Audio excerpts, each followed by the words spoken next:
안녕하세요. 너굴곰입니다. 오늘 9월 13일 화요일 방송입니다. 미국의 유명 작가 데니스 웨이틀리는요, 이렇게 말했습니다. 대부분의 사람이 자신이 설정한 목표를 결코 달성하지 못하는 이유는 목표를 명확히 정의하지 않았거나 그 목표를 이룰 수 있을 것이라는 믿음을 갖지 않았기 때문이다. 승자들은 자신이 어디로 가고 있는지, 그 길을 가면서 무엇을 할 계획인지, 그 모험을 누구와 함께 할 것인지 말할 수 있다. 자, 여기에서 목표란 우리에게 비트코인 목표 수익률일 겁니다. 목표 금액을 명확히 정하시고 투자하시면 언젠간 반드시 성공하는 날이 올 겁니다. 목표를 달성하지 못하는 또 다른 이유는 또 목표를 이룰 수 있을 것이라는 믿음을 갖지 않았기 때문이다 라고 말하고 있습니다. 우리가 비트코인에 투자하고 또 큰 수익을 볼 수 있을 것이라는 믿음과 마음가짐을 가지셔야만 그 목표 금액을 달성할 수 있을 것이라고 생각합니다. 목표와 그 목표를 달성하고자 하는 믿음, 구독자 여러분들은 꼭 가지시길 바랍니다. 자, 오늘의 오프닝이었습니다. 자, 비트코인 라디오 너굴곰 TV 오늘도 시작합니다. 자, 역시나 뉴스로 들어갈 겁니다. 뉴스로 들어가기 전에 구독과 좋아요 부탁드립니다. 첫 번째 뉴스입니다. 자, 미국의 CPI 지수가 오늘 발표가 됐습니다. 예상치는 8.1% 상승이 예상치였는데 발표에 따르면 8.3%가 상승한 걸로 이렇게 나왔습니다.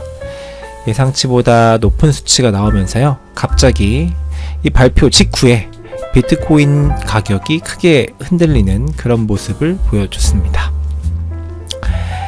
그렇지만 6월에 9.1%, 7월에 8.5%에 비해서는 낮아졌습니다. 상승을 하긴 했지만 그런 모습을 보여주고 있고요. 그래서 왜 갑자기 코인이 하락하느냐, 이런 CPI 발표가 있었다, 이런 것을 말씀을 드립니다. 자, 두 번째 뉴스 들어갑니다. 자, 상장된 채굴업체가 다수 있습니다. 8월 비트코인 보유량이요, 전월 대비 858 비트코인이 증가했습니다. 3개월 연속 순매도 추세를 마감을 했습니다. 한번 내용을 보겠습니다. 여기 지금 그림을 보시면은 좀 보이시려나 모르겠습니다. 확대를 좀 해볼게요. 네, 확대가 됐죠? 보시면 다양한 그 채굴 업체들이 왼쪽에 이름들이 나열이 돼 있어요. 그런데 맨 밑에 토탈이라고 되어 있는 부분이 있습니다. 4월 22일이죠. 4월 22일 여기 4월 22일에 46,930 비트코인을 채굴 업체들이 보유하고 있었고, 그리고 5월 22일 날에는 46,594 비트코인으로 한 400 비트코인 정도 하락이 있었습니다. 네, 그리고 6월 달로 넘어가면서 급격하게 10,000 비트코인 정도가 보유량에서 좀 줄어드는 그런 모습을 보여주고 있어요. 그리고 7월 달에는 3,000 비트코인 정도가 더 빠졌고요. 그래서 3개월째 계속 전체 보유량이 줄어들다가 드디어 8월 달에는 한 1,000 비트코인 정도가 보유량이 늘어났다라고 하는 겁니다. 그래서 보면은 다양한 원인이 있지만 노턴 데이터라는 그 채굴업체에서 채굴을 완전히 멈춰버렸고요. 그러면서 1,000 비트코인이 그대로 줄어들게 됐고, 그 다음에 코어 사이언티픽이라는 채굴업체에서 대량의 비트코인을 매도를 했습니다. 그쵸? 그리고 비트팜이라는 채굴업체에서도 한 3,000 비트코인 정도 점차적으로 보유를 줄였습니다. 근데 우리가 많이 알고 있는 좀 대규모 채굴장 중에 마라톤이라든지 아니면 헛8 이런 하이브 이런 채굴 규모가 큰 업체들, 이런 업체들 같은 경우에는 지금 보유량을 계속 늘리고 있는 그런 모습을 보실 수가 있겠습니다. 사실 이 채굴장 역시도 어떻게 보면 약육강식의 어떤 논리에 의해 가지고 좀 큰 회사들이 점점 포션을 많이 가져가는 그런 모습들이 보여지기도 하거든요. 그래서 점차적으로 이런 대규모 채굴장들의 규모가 점점 커지는 그런 느낌이 좀 듭니다.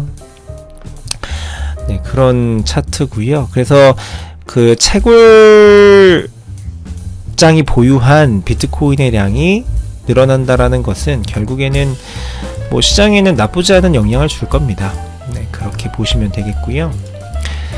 자, 13일 암호화폐 시장 동향에 대해서 잠깐 말씀을 드리면, 자, 12일 미국 그 뉴욕 증시 NY 증시에서요, 다우존스 산업지수가 전주말 대비 229달러 오른 4일 연속 상승을 했습니다.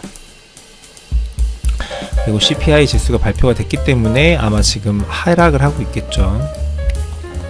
뭐 그렇게 진행이 되고 있다라는 뉴스고요. 그거 외에는 크게 뭐 보이는 건 없네요. 다음 뉴스 보여드릴게요. 자, 피델리티 인베스트먼트. 네, 우리 엄청난 자산을 투자를 하고 있는 피델리티 자산운용사입니다. 개인 투자자 대상 암호화폐 서비스 제공을 검토한다라고 합니다. 월스트리트 저널은요, 소식통을 인용해 피델리티가 개인 투자자들이 중개 플랫폼에서 비트코인을 거래할 수 있도록 하는 방안을 검토하고 있다. 실현되게 되면요, 이 회사의 증권 거래 계좌를 이용하는 3,440만 이상의 개인 투자자가 비트코인 시장에 대한 액세스를 얻게 된다. 이 암호화폐로 들어올 수 있는 통로가, 거대한 문이 하나가 열리게 되는 겁니다. 그냥 통로에서 끝나는 게 아니라 큰 문이 하나가 생기는 그런 모습이 되겠습니다. 자, 피델리티는 언론의 의견 요청에 따른 월요일 성명에서요, 새로운 발표는 없지만 디지털 자산에 대한 광범위한 액세스를 제공하기 위한 서비스 확충은 계속 우리의 초점이라고 이야기를 하고 있습니다. 그렇죠? 그러고 있다. 점차적으로 시장에 들어오는 개인 투자자, 기관 투자자들에 대한 통로가 늘어나고 있다. 이렇게 요약해서 보시면 되겠습니다.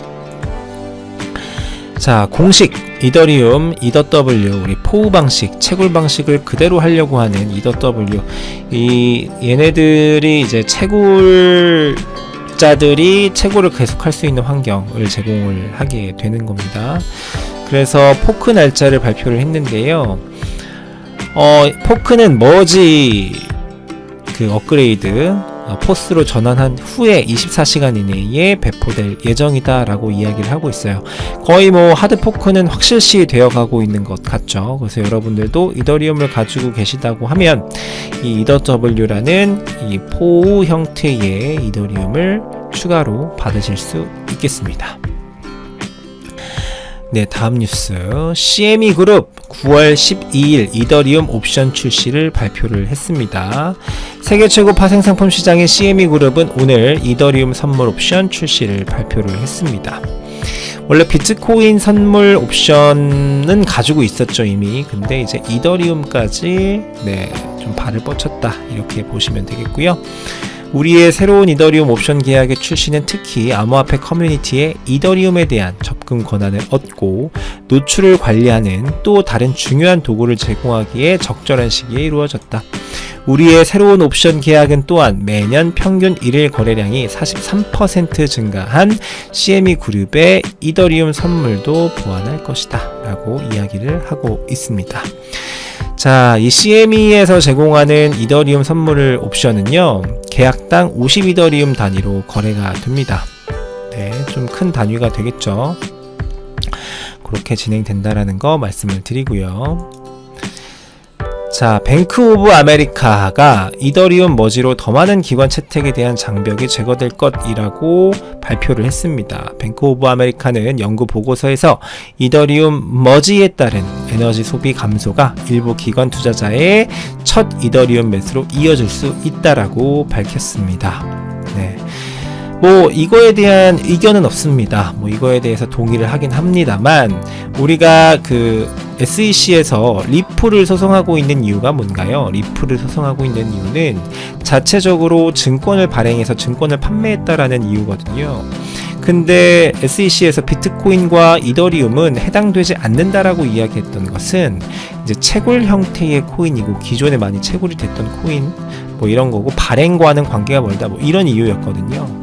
그런데 만약에 이제 이더리움이 포스로 전환하게 되면 SEC의 단속 바운더리 안에 이더리움이 들어올 수도 있는 그런 모양새가 되게 됩니다. 그래서 이게 무작정 좋은 영향만 있느냐, 또 그 반면에 안 좋은 반대급부도 분명히 있을 것이다 라는 의견들이 조금씩 있고요. 분명히 SEC에서도 이 형태가 포우에서 포스로 전환된 이더리움에 대해서 너네 증권이야 라고 분류할 수도 있는 리스크를 안고 가게 될 가능성도 충분히 있습니다. 그 점은 여러분들께서도 알아주셔야 될 것 같다라는 생각이 듭니다. 자, 구글 검색에서 키워드 비트코인 구매에 대한 관심이 2년 만에 최저치로 떨어졌다라고 합니다. 그래서 보면 특히 키워드에 대한 마지막 낮은 관심은요, 암호화폐가 지난해 강세장을 정점으로 새로운 레일을 준비하고 있던 2020년 10월 17일에 기록이 됐는데요. 지금 2년 만에 최저점을 찍게 되었습니다. 네, 그래서 관심이 떨어질 때 여러분들 매수하라 라는 이야기 들으셨을 거예요. 그쵸? 길거리에서 아무나 개나 소나 다 주식 이야기하고 코인 이야기하면은 그때가 매도하는 타이밍이다 라는 이야기는 당연히 여러분들도 아실 거고, 아무도 관심 없을 때 이 시장을 쳐다보는 사람이 진정한 위너, 승자가 되는 겁니다, 여러분들. 그러니까 지금 관심이 최저점이다 라고 하는 거는 앞으로 관심이 더 떨어질 수도 있습니다. 더 떨어질 수도 있지만 지금 최저점에 다다라왔다 라는 거를 눈여겨서 보실만한 그런 소식이 되겠습니다. 네, 최저점에 다다랐지만은 아프리카 블록체인 현장은 지속적으로 성장하고 있다. 나이지리아라든지 가나라든지 이런 나라들, 카메룬이라든지 이런 나라들은 점차적으로 이 암호화폐에 대한 관심이 계속적으로 증가를 하고 있는 거고, 새로운 땅이 개척이 되는 겁니다. 암호화폐에 관심이 있는 새로운 땅들이 개척이 되면서 더 많은 자금이 들어올 수 있는 그런 환경은 조성이 되고 있다, 이렇게 보실 수가 있겠네요.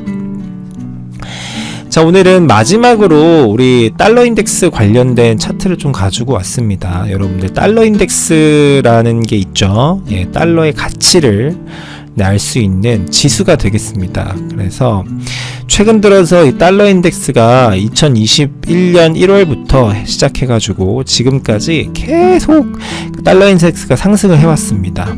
그러면서 자산 시장은 계속해서 흔들흔들 거렸죠. 보통 달러의 가치가 올라가서 달러 인덱스가 올라가게 되면 보통 자산 시장은 흔들흔들 거리게 마련인데요. 지금 최근에 며칠 사이에 이 달러 인덱스가 조정을 받았습니다. 조정을 받으면서 자산들이 어느 정도 일정 구간 정도 반등을 해 줬습니다. 비트코인뿐만 아니라 다양한 자산들이 상승을 해줬고, 그런데 오늘 CPI 발표된 이후에 지금 이 달러 인덱스가 양봉으로 돌아섰거든요. 원래는 음봉이었는데 양봉으로 돌아섰네요. 이러면서 자산 시장이 좀 흔들리게 되는 그런 좀 모습이 보여지고 있습니다. 얼마 전에 유럽에서 EU에서 유로화의 금리 인상을 단행을 했죠. 유로화의 금리 인상을 단행을 하면서 상대적으로 달러 인덱스가 하락하는 그런 모습을 보여줬습니다. 보통 달러 인덱스를 결정하는데 가장 중요한 요소가 유로화의 가치거든요. 유로화의 가치인데, 유로화의 가치와 캐나다 달러 그리고 일본의 엔화, 이게 굉장히 중요한 수치로 반영이 되는데요. 유로화가 보통은 제로 금리를 유지를 계속해서 고집을 하다가 이제 금리를 인상을 단행을 하면서 유로화의 가치가 상승하면서 오히려 이 달러 인덱스는 하락하는 그런 모습을 보여주면서 최근에 암호화폐 가격이 살짝 반등하는 모습을 보여주는 그런 모습이었는데요. 오늘 CPI가 발표되면서 다시 이 달러 인덱스가 상승하고 있는 그런 모습이네요.